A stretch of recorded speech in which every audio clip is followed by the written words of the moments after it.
Today we're talking about why secondary VA claims are easier to win and, in most cases, they pay more money. This comes down to a strategy. I teach and preach strategy in my boot camp. Check it out in the description. And if you need medical evidence, you will. You need the nexus. Here's an email address. Hit up my med team. I like filing secondary claims. Most of the people that watch me and you, 50s, 60s, 70s, been out for a while.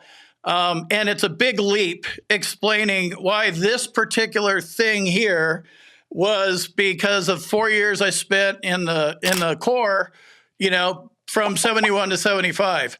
Secondaries eliminate that problem. What are your thoughts on secondaries and then being creative with them too? Because sometimes you have to do that too, right? It's a game. It is a game. What you just mentioned there, and I'm gonna everybody listen up. He made a good point right here, and I got to reiterate it. And that is, when you've been in service that long ago, it's hard to go back and pinpoint what happened. And that's how the VA nails people all the time. They're like, oh, you had this thing. I don't see it in your service records. I don't see it in your treatment records. Nobody said anything, buddy statements. But he's right. If you're just saying, okay, I got a back condition, we'll stay with that.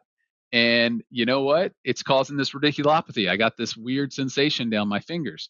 Guess what? That is a secondary condition, and he doesn't have to go all the way back to service. He just has to go right now. Just be like, the secondary condition can almost be considered like a way that your primary condition has worsened.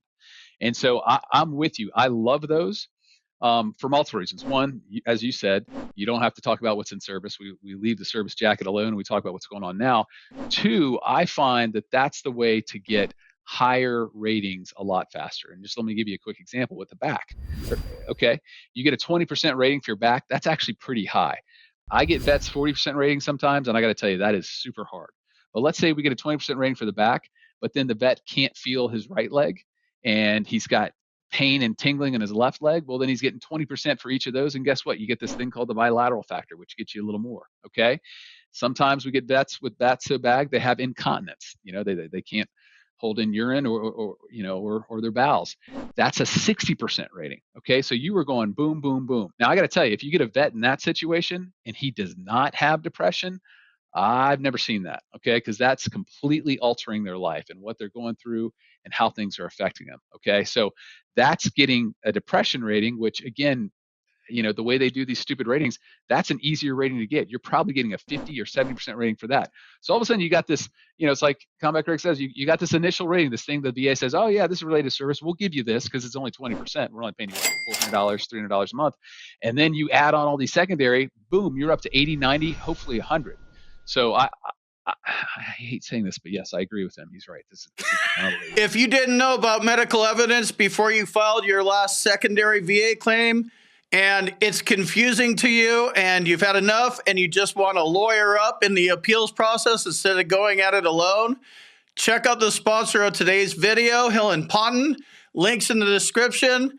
They might be able to help you with your appeal. Yeah, it's I watch it happen on a daily basis. You've watched it longer. It doesn't make sense. Why can't I just get paid for my back? To your point, 20% is actually high. They just don't pay for orthopedic conditions, period. I've talked to a few people that have 40% ratings, but usually it's 10.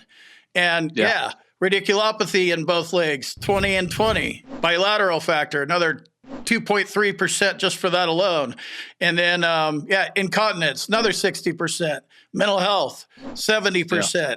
And keep naming them. And you don't need to explain. Yeah, you just leave the service jacket alone. It has nothing to do with it. You just have to hook them onto something service connected. Right. And if you think about it, this is going to, something is going to take you out, Matt. Eventually, you're not going to be here. You're going to be off this planet. I'm sorry. And I'll be with you laying in the ground in a different state. when we die, it's whatever, kidney failure, but what else was causing it? Heart failure, Right. like, I don't know all the doctory things, but it's usually 5 things. So that's a good way. Right. That's the way I think about secondaries. Something's going to take us out or took a loved one out or whatever the case may be. And things just happen as you get older, and Right. disabilities do not get better and improve with age. And you're right. It's like a confluence. They come together and hit you. It's not just one thing typically.